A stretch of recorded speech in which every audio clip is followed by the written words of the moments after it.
Colorado Springs' #1 car show by default. This is Automotive ADHD. Yes, it is. And if you are just joining us here on the bonus podcast, we did a whole radio show about Brian, and he bought an EV. He's, previously been the official mechanic of the show as of the beginning of the show, and by the end of it, we found him guilty of buying an EV. So I don't know what your title is anymore, Brian, but you do own an EV now, and we were talking about that. I guess if I'm not the mechanic anymore, you're going to have to find someone else to do that beam harness. He's all, hi, my name's Brian. You used to call me man-canic. You're like, what? Oh, man. But our military tribunal found you guilty of owning an EV. How do you feel about that?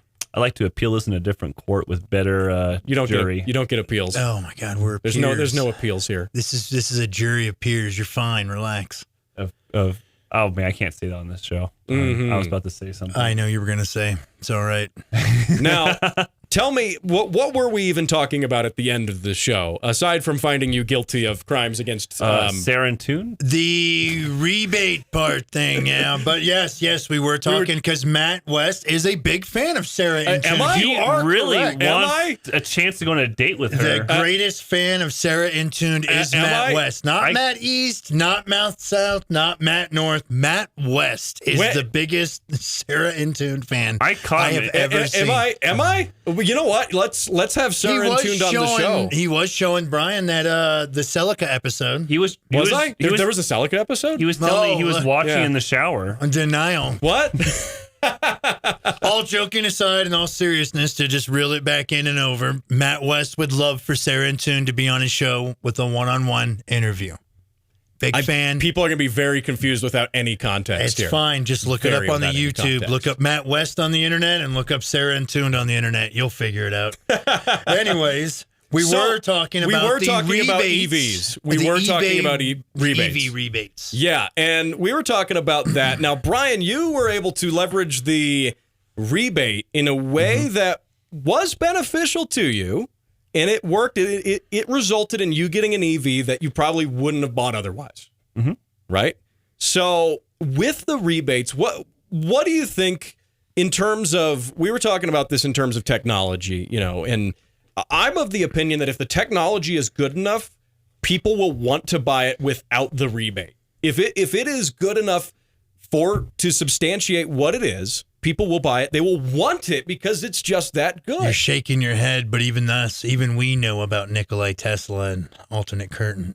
I'm so tired. It's me and Nikola Tesla's alternate curtain for your shower. You heard what I said. Alternating currents. Tesla made many things, including shower curtains. Yes. Is that what Elon's doing now?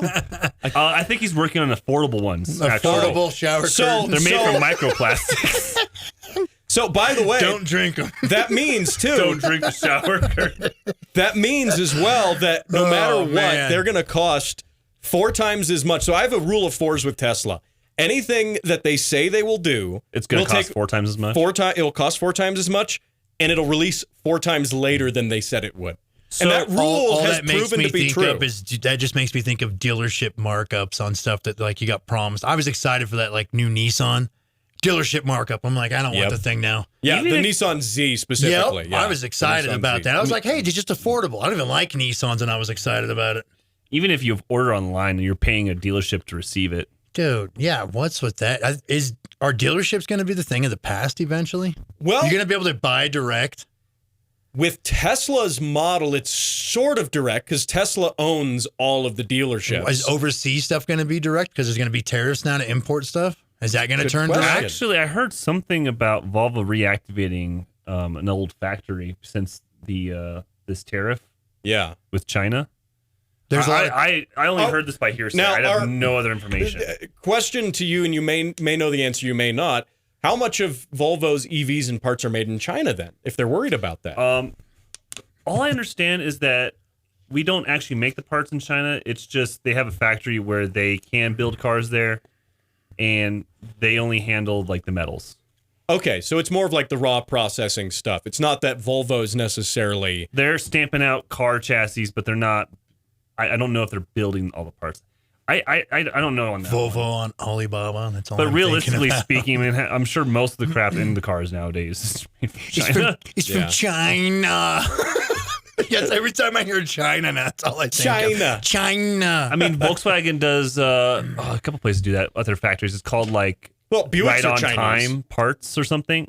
Buicks are just Chinese in general. I think a lot of stuff just comes from there now, period. It doesn't even matter. Yeah. Now, the question then, that ties into a number of different things. Are we just smoothing over the EV topic now? Oh, the rebate Oh, no, part. no, we're coming back. Okay. We don't This is forget a about long you. We're coming back, but I do want to say you did mention Nissan earlier, and later on, I want to talk a little bit about How I vomit in my mouth every time I say niece.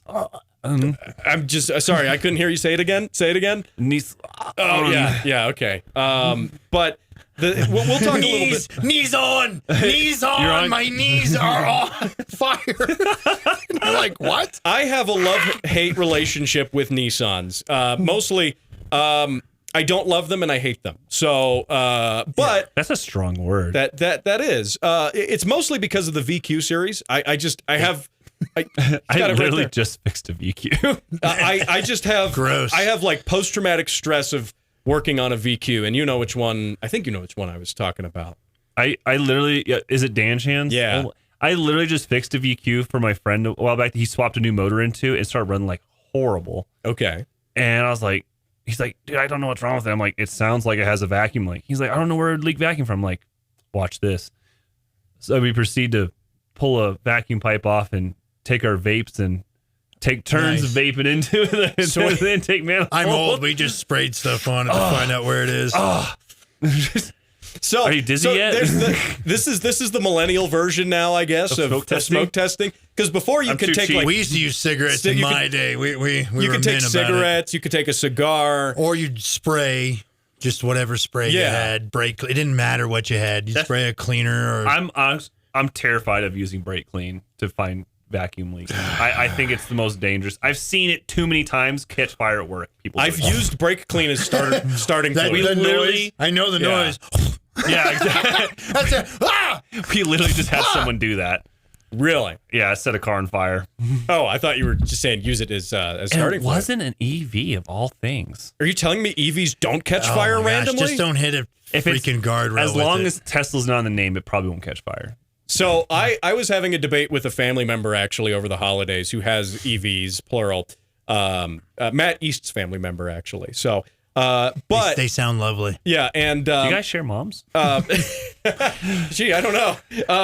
But we were having this debate about EVs catching fire, and my eyes were opened a little bit till you hear EVs always catch fire. If you get an EV, it's just going to catch fire. Apparently, the statistics say that that's actually not true. EVs catch fire less than gas cars do if you look at the totality. Well, gas cars have been in production longer too. Yeah. But electric vehicles are older than gasoline vehicles. They technically are. Yes. If you think about the history does that make sense what I'm saying? Did I articulate that properly? Yes. Nice. Yeah. Yes. Good the job, electric me. taxis. Yeah. Well, back in the day. A long time ago. So, but with EVs catching fire, even when you looked at, it's not just because there's statistically fewer EVs on the road than there are gas cars. If you weigh those statistics, like say per however many thousand vehicles sold or whatever, it still comes out to them being, they're not catching fire as often. But I will say, part of the issue I still think with EVs, obviously, when an EV catches fire, it's going to make news. When a gas car catches fire, no one cares. No one really cares. And so, plus, isn't an EV fire way harder to put out? You need special foams or something to put the fire out if it burns the batteries. General consensus with EV fires is you don't put it out, you let it burn. Well, and when I've way back on this show, probably in the first, I thought they had those weird foams over. Probably in the first year of doing chemical foam. They do have some effect, from what I understand, where they can slow it or something. They'll have a thermal imaging camera and they'll see if other cells are going to fail too. But the general consensus is you let it burn. What they do as well is they do try to keep the battery pack. That's got to be good for the environment, huh? All those fumes. Very good for the environment. Looking for the environment. environment. It's just burning the battery. You're like, yeah, breathe that in for a minute. You're going to feel great. It's all the same crap in a gasoline car. Yeah, honestly, if a gas car burns, all the plastics and all that stuff burns. Well, there's plastics in an EV car, I know. too. Yeah, and then the other thing, too, the fire departments burn cars. They fill them with hay and test on them. They do. But so what I was going to say with EVs, a lot of times you have, when fire departments do, I covered this on the show maybe like 2 years ago, and actually ran on the show a training video of a fire department putting an EV fire out. And it's 3 firefighters staring at it. Well, and what they looking at their watch, like, oh, when's it going to catch fire? One of them's getting ready to clock out. Like, yeah, I'm going to go home, guys. Shift change. I'm here to wait till the EV fires out. But no, part of the big part is keeping the battery pack cool so other cells don't catch fire, because that's something we kind of know that EVs can keep catching fire later, and so they'll put a ton of water down low into the battery pack area, not to put the fire out, but to cool the cells. And they'll do that. And once it gets to a certain point, they'll check it with thermal cameras. They will then say, all right, we think it's safe enough to tow it. And they'll tow it to a special area where if it does clear and they'll tow it there. So that way, if it does catch fire again, like spray a day nitrogen later. on it. You guys want to hear some terrifying stuff about EVs? Are we making you scared at all to drive your EV? No, I work on them. I know exactly how dangerous We're not trying they hard are. enough. We're not trying hard enough. Don't touch the spicy wires. I'll tell you about some spicy stories with not Volvos, but with EVs. Okay. There's been a recent learned spicy EV stories coming to you now from Brian. We have learned recently that pressure testing the cooling system on EVs is a bad idea. Okay. Can anyone guess why? Probably because the cool's right up on the batteries. The battery packs, I'm guessing. If there is an issue with the coolant leaking into the battery pack, if you pressure test it, what's going to happen? It's going to put that pressure push right more into coolant into the battery. Yeah, that's going to be a problem. So don't do that. Yeah, so we learned that we probably shouldn't do that. Did somebody get a free battery under warranty after that? I think I heard a story that someone pressure tested a cooling system on an EV. I will not mention the brand. And yes, the car caught fire. Oh no. Okay. So I guess don't do that part. Don't pressure test the cooling system. There's definitely some dangers with EVs, but just like gas cars, there's dangers with everything, though, honestly. Yeah. Look, I'm not going to buy an EV. I don't have the special circumstance you have. I don't care for the rebates. I'm glad it helped you, though, honestly, because I like you. I think we're friends. That makes one of us. Oh. Hell disappointed. I don't. No, I don't know about that. But it's just, I don't know. It's so much government stuff with the EV part, and that's what makes it kind of distasteful to people like me. Plus, I get where people go, hey, it's a vehicle for transportation, yada, yada, and I can see where an EV would come in line with it. That's exactly what I hate, is the government has made people hate EVs. But it's because the government got involved, and they were like, hey, we'll take your tax money to make it to where it's more this and that for people, whatever. And I'm like, look, I don't have a problem helping people that need stuff like... But is it the tax money, or is it the fact that they're trying to push you into thinking that the future is only going to be electric cars? It's them pushing it, and then it's the tax money going to it when regular things like roads aren't even like good where we live and stuff, and that will irritate people like me that are overworked and overtaxed, and you and stuff, because you're like, look, you prioritize stuff for things that aren't finished yet, and it's annoying and irritating to us, and they constantly do this, so the EV isn't necessarily the problem. It's the government push and, hey, we're putting your money to this. And if you buy one, we'll give you some of your money back. And you're like, dude, if I like it, I'll get it. And it suits some people and not everybody. And on that note, I mean, I've heard the argument that, well, hey, we should have the rebate because as like, say, working middle class people don't get any kickbacks anyway. It's always, high level rich elites that get kickbacks. Then lower our taxes. But that's my point is that if you lower the taxes, instead of saying, well, I want to get some of my tax money back in the form of a rebate, what if you just charge me less in taxes? Stop charging us and then so much. let me decide what to do how with it. I want to spend my money. I'm all about freedom. Make your own choices and your own decisions, whether I like them or not. If you ask my opinion, I'll tell you, but I ain't going to force you to do stuff, okay? I'm just not. That's not the way it should be. That's not freedom. That's just being dictated. And I don't know. I don't like it. It bugs me. I'm getting old. I can understand the rebate thing, but in my opinion, I mean, it worked for me.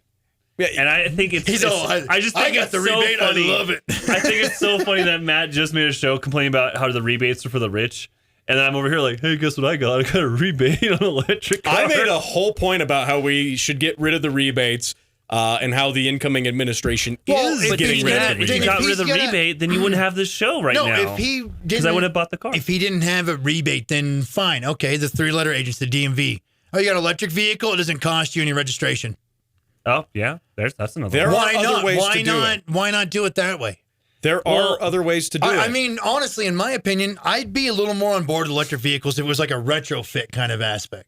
Hey, you got something front-wheel drive? Here's the front-wheel drive retrofit. Do that. I know, but if it was more of the, I don't know. By the way, if you get a retrofit the 4x4, Chevy, the rear-wheel Chevy drive, is. the all-wheel drive. Yeah, but here's the stupid thing. Yeah. You don't get the rebate if you do that, though. If you take an old car and convert it to an electric car, Dude, they've been converting cars. You're not getting $12,000 of rebate towards They've been that. converting vehicles to electric with random different methods since the 60s, 70s. Okay, Yeah. it's been a They long have, time yeah. with it. I don't know. It's just the government push. I think you should do this. You have to do this by this year. It's all you're going to be able to do. You're like, dude, shut up. Quit telling me what to do. Look, we're a country that like you charge us on stamps. There was a stamp tax. What was it? A stamp tax, candle tax. And they're like, oh, we're going to tax you on tea. And we're like, hey, we drink coffee, America. And then everyone's like angry. You know, that's all I'm saying. You don't tell us what you're going to do. Matt knows my opinion of this, but I feel like the biggest problem is we keep trying to push for one single source for something. It doesn't suit everybody. We need energy diversity. We absolutely do. You're up in the middle of nowhere. Diesel's probably There needs better. to be more people putting solar panels in the house. There needs to be more people running either hybrids or a mixture of the two. Have an electric vehicle for the town. Get a nice gas car for the road. When you go out, on the weekends for a long drive. I'm always going to have a gas car. Yeah. Great example too. Say you have a trailer and you need to tow, 12,000 pounds once or twice a month. Have a diesel truck for that, right? Diesel's been doing it the longest. Yeah. Diesel's been doing it, and diesel pulls the hard. Well, EVs pull pretty hard, but we've seen a lot of range issues that once you start towing with EVs, your range goes down a lot. But The thing with EVs is the motors and the idea is great. The only limitation is the battery pack. EVs are like socialism. It looks really good on paper. If you could fill an EV like a gas car, no one would be complaining right now. yeah, I think in some ways, the convenience factor's there. Well, I don't disagree They're still with you. pushing the hydrogen cars. There's also some other things coming up with the synthetic fuels. Aren't the synthetic fuels? It was like thousands of dollars a gallon. I think they got it down to like $30 or $40 a gallon now. Well, it wasn't just even different fuels. There was also like doing fuel cells. Yeah, so that you the could hydrogen. fill a battery that makes electricity when you refill it. The hydrogen car thing looks kind of like a midpoint. I don't know, man. There's a lot of technology coming out pretty quick, and it's kind of hard to keep up with a lot of makes it. me very nervous. Yeah. Now, It's a great concept, just safety. I feel like that would be good for transportations like on a fixed railroad. What if you got a rebate? No, I don't. he says no. He says no. Okay. No, but I feel like I'd be ready to blow up at any moment. it would be a you know what spectacular. Here's at least the good thing about it is it would at least be a spectacular explosion. Like you would die right away. It's like a Mad Max. I wish- Witness me. They did not. Boom. Spraying your face over. Hey, you know what? I don't know. It makes me think of what was that movie with Will Smith, AI? And he's like, gets that old motorcycle out because they're running the electric stuff. And he's like, what's driving this? He's all, gasoline. It's right here. We're sitting on gasoline. Are we going to catch on fire? Remember that lady? Hey, look at it this way. Would you rather go out in a bang or go slowly? I'm just saying, slow and painful doesn't sound good. So it could bang, be like a burn, or a boom, or a hear me out. There is one good benefit though with What if we brought back EVs? I would like to bring up though. What if we brought back the Pinto No, and had it blow up too? The electric Pinto. The electric Pinto. Anyway, you were saying we can have them build it just as bad too. The service on these. That's something we didn't get into on the radio show. What's the service like? I already know the answer, but tell me anyway. Really? Do you know the answer? How about you fill it in for me? Yeah, Matt? let's hear. What's a 10K or 20K service like, Matt? I've heard Matt East Actually, told sorry, me, on mine it's a 20K service. I heard that you have to do the spark plugs, the oil change. It's all check the tires. Transmission flush, coolant flush. Wait, no, it's just like cabin air filter, and that's it. And rotate the tires, maybe. You know how I do the cabin air filter? I open the glove box. Of course, you're paid to do your own service, by the way. I'm requesting Brian as a technician for my 20K. By the way, Brian can request himself as a technician, as can you. You can request Brian, too, if you go to Volvo. If you go to Volvo, request Brian. You're helping him out. I would love it. I love hanging out with the customers. I just got coffee with a customer the other day. After doing the cabin air filter in 5 minutes? I was very embarrassed. Charged him $600? No. Okay. I'll tell you this story. Okay, go ahead. So this customer has been coming into me a couple times after he replaced his high voltage coolant heater on his hybrid. Yeah. And he came back again, and then I was like, he's complaining that I shouldn't say complaining, has a problem with his preconditioning not working on his hybrid. Okay, and explain what that is. It's where you can run the fan and run the heater or AC depending on the climate. You know, precondition the car so when you get in your butt's all nice and toasty. Yeah. But so I said, okay, well, we're not doing anything today, so let's make a thing of it. So we went and drove around, we talked. I went to go get coffee with for the last trip real quick because I was trying to drain the battery a little bit and get it away from the dealership because we have this problem where our cars are wirelessly connecting to the dealership for service. They don't all do it automatically. Sometimes you have to usually do like a button press for it, but instead of having like an OBD2 cable to plug in or like our laptop has like a cable, we can just do a button click. The car connects to the Wi-Fi hotspot, and boom, I can diag the car right then and there. Problem is some of the cars automatically do it when they come in, and when they do, it disables all of those features for safety. Because obviously, you can only imagine that if I have your gasoline car in the air and you're on your phone, like, I'm just going to remote start it. That could be a problem. And the oil's not in the vehicle. This is why I also don't think remote start systems should ever be installed on manual transmission cars. Because I've seen what happens. What up? I've heard some great stories about that. I've had the Tacoma go in a circle with a whole load of tires and wheels in it, and chase it, and like get lucky and like one person see me and I catch it because I'm not smart. I'm smart enough not to chase and just be like, it's gonna be over here. And it looks like one of those African drive things where they're in the big barriers doing donuts and the dude's like getting in and out and jumping in and out, like an African car thing. Remember that with James May? Yep. Yeah. It looks like that, and I'm like, it's gonna look like. Look all stupid. I'm like, it's gonna be over here.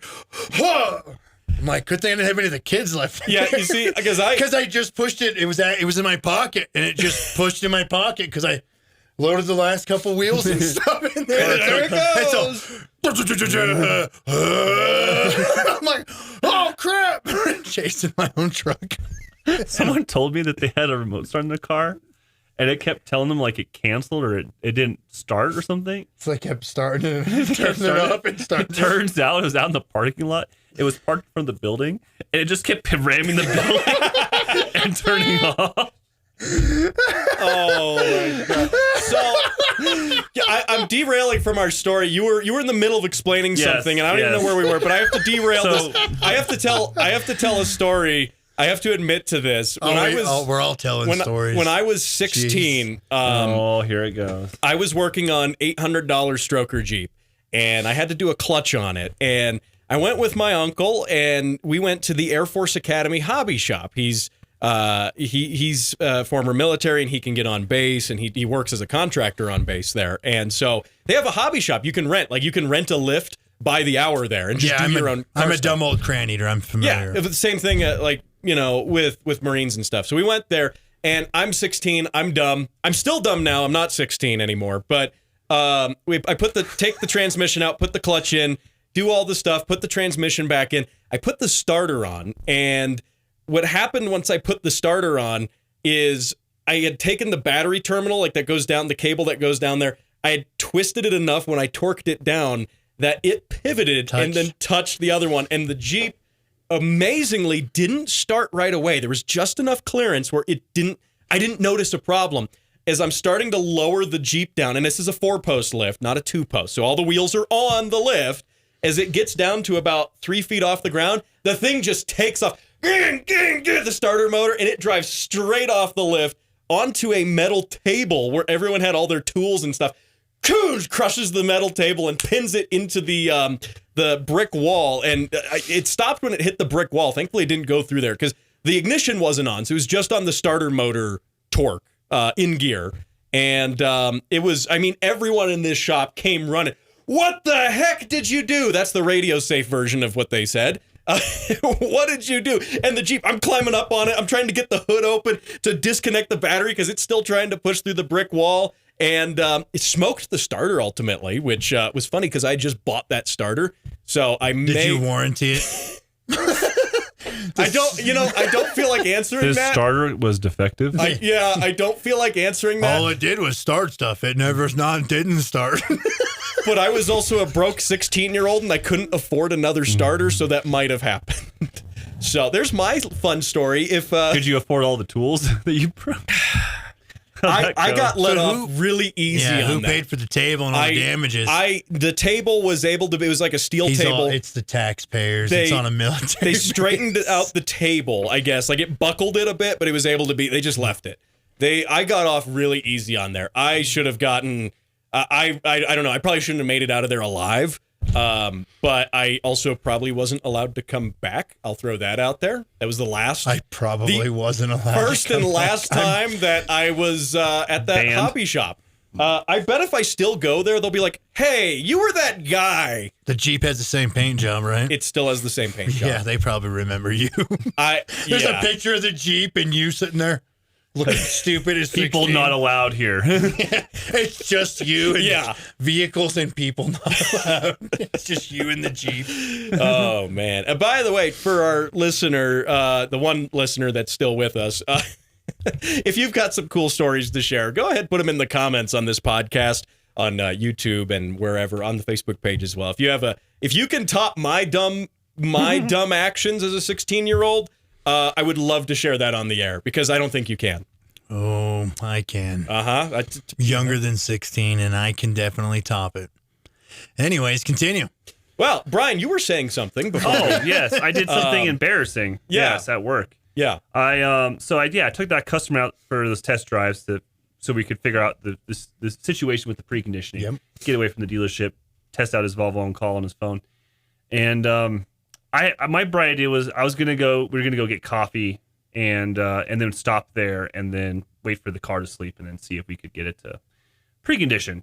This was an older model, by the way. So, well, we got to the drive-thru window and I had realized as I ordered, I don't have my wallet.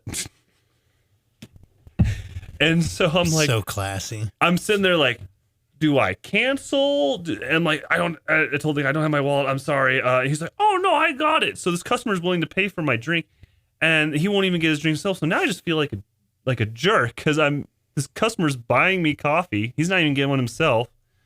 So then, as I turn to him to grab his card, I like knock it out of his hand, and it falls down the seat. But it falls down the seat in a way where we literally cannot find it. So he's getting out of the car and like looking, and I'm just sitting there like, I don't know what to do. You made a bigger scene out of an awkward situation. Yeah. Nice. And the worst part too is it can get worse. I see my coworkers, salesman, come in another Volvo to go get coffee, and the lady's like, and I'm like, and it's just. And so I have to pull forward out of the drive-thru because I can't get out. The guy can't find his card. So I get out after I pull it forward. I find the card. He's up at the window paying with another card. I'm just sitting here like, I'm such a jerk. And he's like, oh, no, it's fine. It's great. So I figured out what was the issue. So did you at least fix his car? The problem is the car was never broken. It turns out a setting or something. It turns out that the earlier hybrids, you cannot precondition them unless they're connected to AC. Really? So they have to be plugged in, charging to precondition? Yes. I'm assuming that's because the battery packs on the hybrids are obviously smaller than a full electric. You know, they are definitely smaller, but I didn't think they were so small that Volvo would just, or would just be like, yeah, we can't make that work. There's no reason it couldn't. I really don't understand why they didn't just make that work. I beats me. It would be nice. Can we pass Volvo cars for that? There's probably a kit or something for it to make it do it now. Yeah, I think the robust hacking community on the internet needs to figure out somebody with a flipper. Perhaps, or maybe some, I don't know. I do not condone this, but okay. Disclaimer, opinions are that of the host and do not express that of Salem Media, its affiliates, or that disclaimer runs in front of this show, by the way, if you listen. I do not represent Volvo. These are just opinions for entertainment purposes only. Yes. Do not try at home. It's funny that my disclaimer in the front of my show is like, this doesn't reflect the opinions of Salem Media or its employees. And I'm like, I but I'm an employee, so what does that mean? You're off the clock right now. That's what it means. I appreciate my free C40. Please don't take it from me. Oh, man. Volvo takes it tomorrow. It feels dude, even they're going to better. patch this glitch, dude. You found a glitch in the Matrix. Is this going to be like that thing, like you said something about it, so it's not going to exist anymore? Remember when people did that with all the... You fly enough. It won't because you got the EV tax credits going Remember away. the airline ticket thing? Like, you'd kind of cheat and be like, oh, the cheaper ticket's on a Tuesday. And then you'd wait and be like, oh, as long as it's within that, what was it, the 2 weeks or whatever it was? If you transferred your flight, it would transfer your flight and not charge you extra. Yeah. There's an older thing. It was great. I never And then did somebody that, gets in on the internet and like says a bunch of stuff about it. So then they get rid of it. And I'm like, man, you just killed the coolest, cheapest flying thing ever. Because that happened actually in a different way to me. When I'm out doing my day job traveling, I'm traveling as media for a large media company, and I'm traveling with equipment, and you can check media bags with Southwest and not pay for the extra baggage or the overweight baggage. So, and again, it's going to be like camera equipment and stuff. Yeah. And that was great until recently where they they got rid of you don't have to pay for the extra bags. You have to pay for them now. And you only get a discount if it's overweight. And then you have to give them a media credential, which they never know what that is. And I know this is a car show, and I'm ranting about flying now, Automotive ADHD. We need those for Japan. But we do. ADHD. Yeah, I know. It's right there in the show. It is. But you didn't get to finish your coffee story. And then he's like, let me tell you this whole I know. 16. And you're like, but the thing with this is... Then we got the coffee. In the spirit of like good things being exploited when people talk about it on the internet. Dude. I guess the rep at Southwest who was giving me a hard time said, yeah, all these, YouTubers and influencers come in and say they're media now and they've ruined it for everybody. And I'm like, but you're both. But you're both. Did you call me an influencer? I don't want to be associated with those people. I say you're a YouTuber and a podcaster and works for media. You disgust me. I do. But the funny thing is they never know what a media pass is. I'm like, okay, here's one. I've never heard of that company. What do you mean? It's the third largest radio company in the country. What are you talking about? Yeah. And it's just a 50-50 if they let you through with the media bags now. But the same idea again. Everyone online, just tell them you're media, and they don't even check it now. And that's just no, they did that. So like in my era, there used to be like storage units was like the place to find like cool car stuff for cheap. Yeah, tools, whatever. It didn't matter. There'd always be wheels, transmissions, engines, welders. Just so you used to go to like all the freaking old storage units when they were like not paid for, and really. $100 would buy you a couple storage units back in the day, and you'd be like, man, I got to bring a trailer.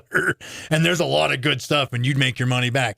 And they started blabbing about it on the internet, making shows about it, and it just ruined it. Yep. Ruined it. Doesn't exist no more. Yeah. Not for that price, not for a deal anymore. Right. And at the some things is just like, shh. Don't say anything about it. Don't say anything about it. So, Brian, we've let the cat out of the bag with your... I know. With your thing. So everyone's going to go... Hey, to be fair, though, the sales manager was begging me to do this. Let the cat out of the bag, you dog. So, I mean, is this... the funny part, too, about it is when I was getting the lease figured out, they have to, like, obviously do a credit check. That just sounds like such a terrible word, lease. I know. But you could get me on a whole tangent about leasing versus owning. But when I was 16 and we were on the thing and a lease came my way. And then I drove the car off the lift. Anyway. And then Brian's all, then I got the coffee. They had to check your credit, right? Yeah. My credit's fine. Yeah. Okay. But for some reason, they weren't happy with my credit, and they almost made me get a cosigner. Really? for a car that is free. You have to co-sign your free car. Because we don't think you're going to pay the free back. Yeah. It's cheaper than my phone bill. And they're like, are you sure you'll pay that? Oh, my God. Oh, man. And I have a business. Yeah. They're like, you own a house. You have this. There's things How are you for affording this? There's things for you to lose if $50 something a goes month? wrong. Yeah. What are you going to do? They also the other thing, too, is I had to give them a copy of an insurance card that proved that I owned and was driving a Volvo already. So that was a prerequisite? Yeah. And luckily... Not just working for Volvo, you already have to have a Volvo. Yeah, and the funny... I think that just made it better. He believes in our product. I love Volvos, don't get me wrong. I know you do. It's like when you get on the Ford GT list, which I've never been on, but apparently you have to... John you have to own this Cena. car, or you have to be John Cena and not driving a Civic Type and then R. sell it early. I just got so lucky, though, because I had literally just taken everything off my insurance. Yeah. Except for the Volvo XC90. Aha. I was like, oh, that was close. that was really close. Oh, man. It's an old card.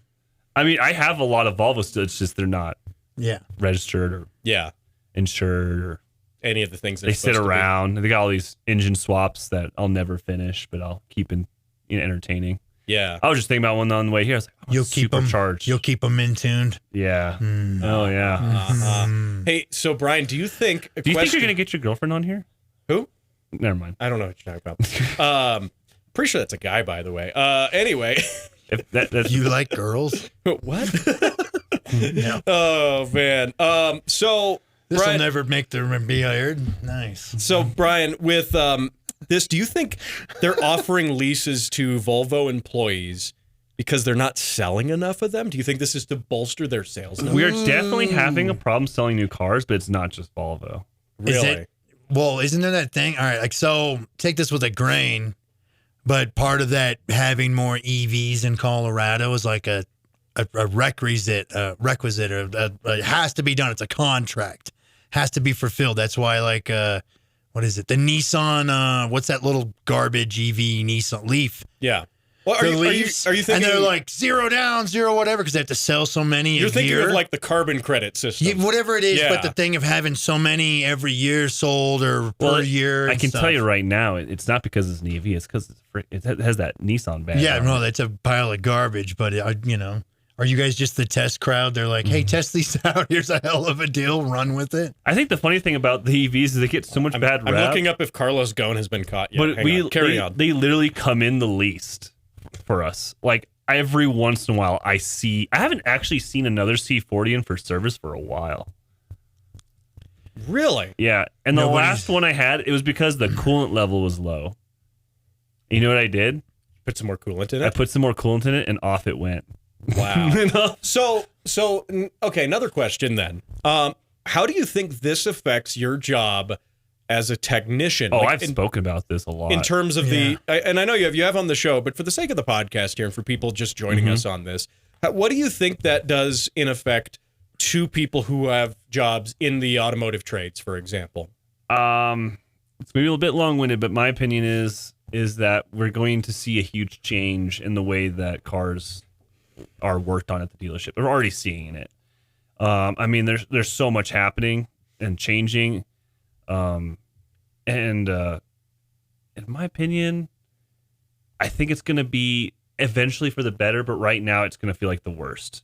Because right now the problem with the dealerships is if you want the service department to be busy, you have to sell cars. Mm-hmm. And then those cars got to come back in for warranty work, because that's one way to make money, right? The franchise pays that dealership, to do warranty work. Mm-hmm. And then eventually that car goes out of warranty. And then when it needs repairs, if you've treated that customer well, they'll come back. They'll get service done by you. Treat them right. Mm-hmm. They keep spending money, and hopefully they'll keep their car, or eventually they'll buy a new one. There's a lot of stealership jokes out there, though, with services. Yeah. It's for a reason. I'm not saying you're doing bad or your company you work for is doing bad. I'm just saying there's a lot of, speaking of reputations of things. I think it's so funny working for Volvo because, like, I see other guys work for other brands and they don't give a crap about the brand. they're like, oh yeah, these things break all the time. I'm gonna make a lot of money. Is the future of this going to turn out being where basically an electric vehicle comes in and it's not really a mechanic, it's more of like an IT guy kind of thing? That's kind of what I was going to get at. You get what I mean? Like, is it going to be like, you're like, hey, my thing's, I just swap the hard drive or, unplug it and reset. I think beep, bop, boop, da-da-da, software, hardware issue, who's touching it kind of thing? Or? No, I think it's going to be a little worse than that. Because the problem with the EVs is if you're going to work with high voltage, you have to be pretty well trained and there's a dude versed. standing behind you with the old cable, the bar with the hook on it to get you away. That. Yeah. We have a plastic hook for that. Yep. Really? Yeah. It's the size of your waist. That's a thing. Well, I know that's a thing. I just didn't know that's a thing there now. No, Volvo. They've had this since 2016. Do you have the Jesus stick to discharge stuff with? No, there's no reason to discharge. They all discharge themselves. Okay. If you're not familiar with what a Jesus stick is, look that up.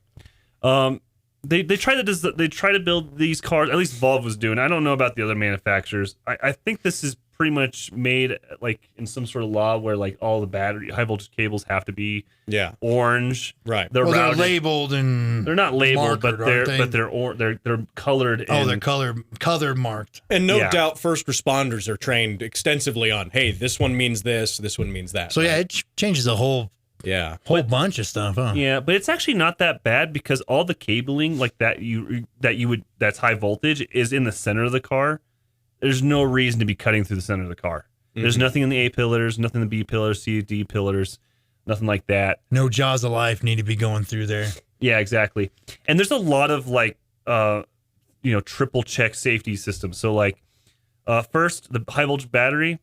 If the car is in standby, there are these large relays that they like to call contactors that are open. So even though the battery might be live inside its cage, there's no high voltage anywhere else in the car. You were telling me just the other day that like you actually had to jump start an EV, right? Mm-hmm. Because the 12-volt battery ran down, and that controls the system which engages the high voltage. Yep.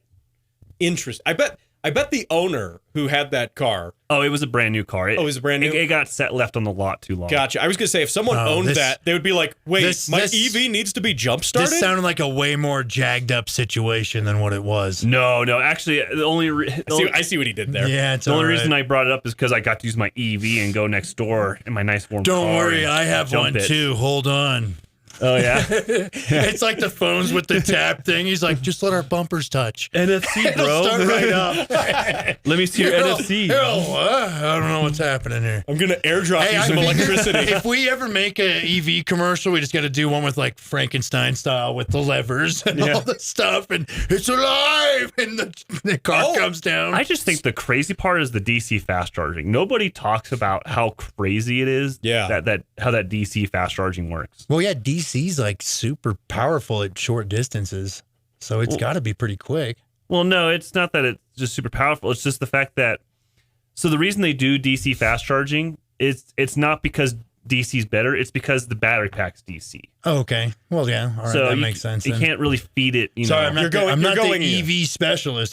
You can't feed three-phase into the battery. I was gonna say if I'm understanding correctly, you're going DC to DC because the battery's DC. You're not taking the charger. Which, if you say you see a charger which has AC going into it and converting that to DC. Yeah. So the way the cars work, so if you're using the charger you got with the car, that is nothing more than an extension cord. Realistically, it's an extension cord with a little bit of intelligence in it, so that it doesn't overheat or something. Yeah, there's some sensors in it. It figures out how much. I don't know exactly how it does it. I assume it must look at the voltage drop on at the outlet and goes, I can't probably pull more than 10 amps here. But what it's doing is it's just acting like an extension cord. Oh, so it self-adjusts like for a full or a trickle kind of style with wherever it's plugged in at? Oh, okay. No, what it's adjusting for is the power source. Make sure that you can use as much as it can without melting it. Okay. Let me try and break this down. So if you're AC charging your car, the actual charger's not built into the cable. All the chargers are built into the cars. They're called OBCs. Mm-hmm. And what happens is the cable lets the car know, like, okay, this is the max current available, blah, blah, blah, blah. And the car goes, well, I'm going to only charge at this because the customer limited me to 10 amps. And then once everything's good, it triggers the contacts. The OBC starts charging the battery. And the reason for that is because household AC is not high voltage enough to charge the battery. The battery's at 400 volts. And your household is only 240 at most. Right. So that OBC takes that AC, rectifies it, filters it into DC charge battery, and then also bumps it up to charge the battery. Because the forward voltage has to be higher than the battery for it to charge. Right. Now, just like how your alternator on your car, when you're running, it's at 14 volts and it's charging a 12-volt battery. Exact same idea. Yeah. Well, the OBC is only able to charge the battery at such a fast rate. AC charging is usually limited. I think you usually see either 6.6 kilowatts or like 11 kilowatts, I think, is max. After that, you can only go faster if you directly charge the battery with an even bigger charger. So what do? They made a DC fast charger. These things, you don't see them at home because your household ain't going to be able to support one. There's definitely no way your mains are going to support one. And stuff, huh? Yeah, we have 25 kilowatt ones and 50 kilowatt ones at our dealership. There are much bigger ones at like Sam's Club and stuff that rate up to like 350 kilowatts. I will say though, after this, I'll talk about the fast charging a little bit more, but the way that works is those DC fast chargers have 2 additional ports at the bottom of the charger. When you plug that sucker into the car, it talks to the car. Obviously, they talk and they go, okay, I am a DC fast charger. I have this much current available. The car goes, I am at this speed or at this charge level. Fill me up. Charge accepted, right? So instead of the OBC handling the charging, no, that DC fast charger is going straight into the battery. It is directly connected to the battery. So once it knows everything's good, it is immediately dumping like 50 kilowatt hours or more right into the battery. So if you imagine you turn on every appliance in your home and you're pulling 50,000 watts, that's just the low end of the spectrum for fast charging. Supposedly the C40, from what I read, is supposed to be able to charge as fast as 200 kilowatts an hour. Really? Because the claim is that if it's at 10%, you should be able to charge to 80% in as little as 28 minutes with a 200 kilowatt fast charger. The recent thing I discovered, though, is some of those fast chargers out there, they're actually shared. So even though the chargers all say like 150 kilowatt hours or 350, it's actually, from what I understand, there's only 350 kilowatts at those stations. Split between them. So split between each outlet. Yeah. Okay. Now, So the whole station's rated that, but they just label it like but that. There's some other problems, too. There's some other problems I've recently discovered, too. First of all, if you want the optimal fast charging experience, the weather has to be good, or the battery has to be preconditioned to be ready to be fast charged. Right. In cold weather, the battery's not going to charge as efficiently. Yeah. So it has to use energy to heat the battery up to get it to a temperature where it's efficient. That's not all. Really? The state of charge of the battery also affects how much current it can pull in. So at 10%, the battery can suck in 200 kilowatts. I actually have a little chart that shows the rate. So as the percentage goes up, the fast charger actually drops speed to prevent damaging the battery. So as you creep up to 80 or 90% full state charge, it's actually charging at like 20 or 50 kilowatts, no matter what. Interesting. I don't know. It just made me think of like decompression coming out of the ocean or something. Where it's like, hey, you got to slow down. Yeah. You know what's interesting about the fast charging? So my mother drives a Tesla, by the way. I don't know if that disqualifies me as the host of this show, but she drives a Tesla. And she was supercharging it. She doesn't supercharge it often. There's charging built into the house, and the house is on solar. And she was on a road trip in Nebraska visiting some family, and she was supercharging it in cold, wet weather. And she started seeing what she thought was smoke coming out from underneath the car. She looks into it, and turns out she thought, Just oh my gosh, she thought the car was on fire, but it turned out it was steam because of the heat exchanger. When the car's being fast charged, there's a lot of heat being generated as a lot of that energy is going into that battery very quickly. And it has a heat exchanger, the heat pump in there. Yeah. Literally, there's actually a warning. She looked into it in the owner's manual. And there's actually, after she was like, oh my God, the car's on fire. Okay, car's not on fire. That's steam. What's going on? There is a warning in there that says, hey, in cold, wet weather, expect to see steam coming out from under the car. Mm-hmm. It's from the heat pump as it's heating up out there to cool off the battery. Yeah, these electric cars, they're really big into heat pumps. They love heat pumps. Because they're way more efficient at pulling heat and controlling. From what I understand, even like the EX90s, they'll use the heat from all the electronics to heat the cabin. Really? It'll run it in conjunction with the heat pump so that it can give you as much heat as possible without actually trying to use the electric heater. Huh. So it literally, the system's managing all of this thermal energy. That's where all the greenhouse power and the Bitcoin, the digital currency miners heating up greenhouses with the electronics. I got the idea from the EVs. Hey, nice. Brian, can your EV mine Bitcoin? No. It's not a real EV then. It's not. Does that change our... Does your EV have AI? I just want to say, though, does anyone realize how much 200 kilowatts is? Like, do you just realize, like, how much... Isn't that an insane thing now? I'll put that into perspective, at least from something I'm familiar with. So the radio station, one of the radio stations we broadcast the radio version of the show on, has effectively 100,000 watt transmitter. Yeah. That transmitter covers everything from basically south of Denver all the way to Trinidad, which is basically at the bottom of the state. Yeah. It covers almost the entirety of Colorado, and that's 100,000 watts. You could get technical. It's actually at 75,000, but because it's on a mountain, it's effectively the same range as 100,000 if it was a transmitter just on flat ground. It's on top of Cheyenne Mountain, so I don't know. There might be some top secret stuff going on there. It's like literally on top of NORAD. But to put that in perspective, that can pump that signal across an entire state, and that's FM. That's not AM. AM goes way further. So that's FM, and that's 100,000 watts. So that's to put that into perspective. That EV's charging at double that. Yeah, double that.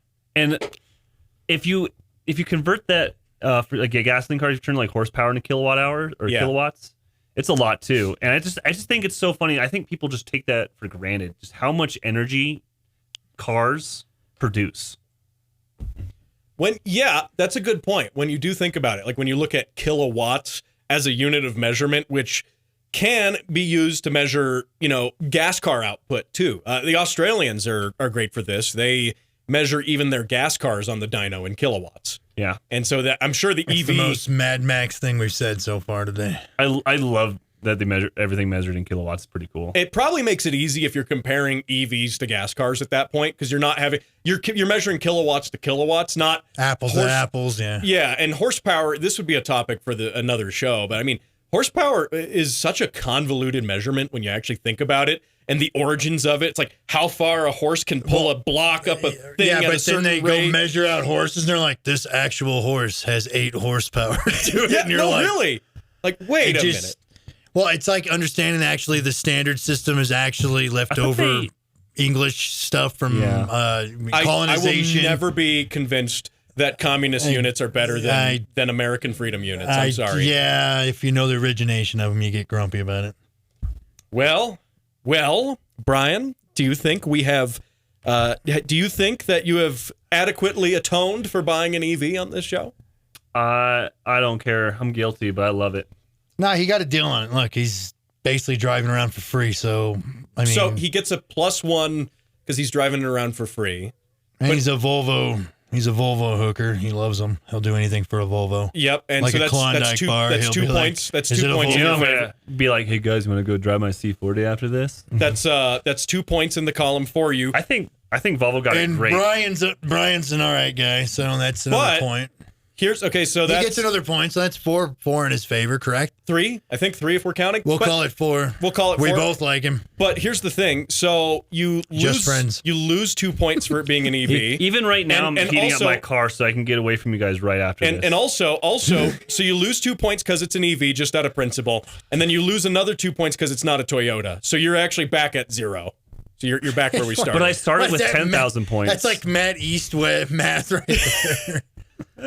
Am I wrong, though? Will you disagree with me? I think right back where we started. So financially Matt, speaking, how's that to come with all of its problems working out? What problems? Financially can't have any speaking, problems. he made a decent choice. He gets to get paid to fix it. So even if it's a pile of trash, he's going to win. I know. And the other part, you get what I mean, though? Yeah, I mean, no matter what, he's going to win. It's less than a cell phone bill to have it because all the rebates and the deals and the employee discount and the I work for the dealership discount. So for his circumstance, I mean, he's winning with it. Plus, he just goes, "Oh, I request me to fix this." well, So if it's a problem, I'm still making money off it to pay the little $40 or $50 a month anyway. So if you have like one little problem a month, you can pay for your like lease coverage every month with that. he's over there poking holes and stuff with his fingers, and you're like, "What are you doing?" He's like, "Oh, this cover fell off its warranty. I got to request Brian to fix it." Like, what? Are you hoping at this point that no one at your job is listening to this show? Oh, I think they've all heard it. But the one thing I really like about it is it gives me a chance to try the new products, just like my customers I feel are, like you're and the test. learn the products better. I kind And of I've almost learned feel like so the much. deal was for you to be the test crew of it, to see how it is. Well, it honestly benefits. It's not bad. It's it benefits good for the you. company. And as an employee of the company, it's a pretty smart move. I've been able to figure out a lot of new things just by being able to drive it and understand like the features better. Well, if you're familiar with it. It's like kids born nowadays. Yeah, a tablet and a cell phone ain't nothing to them. They know how to do it, you know? Because people think we like go in and like we're professionals, understand this entire car. People think we're professionals. I mean, You work where again? Where do you work at again? I'm going to tell Jared, who cuts the shorts for this, I'm going to tell him that. Pull that clip and run it with no context whatsoever. People think we're professionals. It just zooms in and is where you work. It just makes me laugh because like the truth is these new cars come out and maybe we'll take a class on some of the features about it, but we're not actually getting a chance to sit in the cars and learn everything. Yeah. I mean, they only just started doing that. And even then you get one opportunity and then it's like, what do you actually retain? Right. And it helps you when you're dealing with the customers. Oh, I yeah. can say, "Oh, my car does this," or "How do I make it do that?" And you can say, "Hey, I've got one of these at home, and here's how I do it." It's hilarious. I'm My one name's of the Brian, few, and I have the same thing. I'm one of Watch the few technicians that they will call up to go talk or handle or drive with the customer because it's like that guy. He knows what he's doing, and it's fun, especially because I get in the car and like, "Oh, are you enjoying your Volvo?" Yeah. Well, I'm enjoying my Volvo too. I think it makes the customers feel better when they know you're driving the same product, that you have like confidence in it. Yeah, and it's interesting to me to see that Volvo, I mean, they obviously, strategically, they know that that's the effect of doing this, having these lease things that are beneficial for if your employees employees are using your product, it says something about your product. It's like I said, I always thought like police officers should live in the city they police. Yeah. You know, they just if you're doing the stuff for your thing that you're at, I mean, then it means you care and you're familiar with it at least. Yeah. And it screams that it's like, hey, this is something I'm at the very least, I like it and I'm familiar with it. Exactly. At the very least. That's a really good point. So it's good. It's actually it's as far as marketing and customer service and even just publicity. We're talking about it right now. Yeah. It's a phenomenal idea. It's smart on their part. It's cheaper for them to basically pay for this and you to have it in the long run right now as a technician. Now, in another topic, we could talk about the fuel efficiencies of EV cars. I actually found a page on that. So what we ought to do, since we're running There's on also about a magic number too involved. We're running on about an hour right now. A whole schmower. And we've actually ran longer than the radio show now as the bonus podcast. So hoping let's just can't shut up. Let's bring. I got that problem too. I think I'm in the right profession, but what up? Yeah, we're all of us here. So tell you what, Brian, let's have you back. Let's have you back to talk a little bit about that, and maybe the courts will have shown leniency in your appeal. I don't know. Maybe after let's have you back, just friends. Just keep in mind, I don't agree with Big Brother on making everything EV. Yes, I agree. No, I think most of us here on that lack of government, more freedom. Have your decisions and choices, make them for yourself. I like what I like, you like what you like. I think we're all like that. So I don't think we disagree on any of that. We might reverse the decision if we get to take it and go get some tacos after this. Let's go get some tacos, guys. So, hey, on that note, thanks for watching. Thanks for listening. If this is your first time catching the show, you can also, it's not just a podcast, it's a radio show, and you can catch it online. You can stream the radio show, and you can get podcasts of the radio show. Wherever fine shows in this one are downloaded, remember to go on Spotify and check out the video. We are on video now, and Spotify does video, video, which is super cool and super fancy. So Unfortunately, the downside to the videos, you do have to look at all three of our faces, but it's not pretty. It's fine. If you want to know where we met on OnlyFriends. Yep. I thought it was OnlyFans. It's OnlyFriends. We're just friends. Only friends. Wait, what about eHarmony? No, I don't think so. Hey, thanks for watching. Thanks for listening. We'll talk to you next week on the radio show.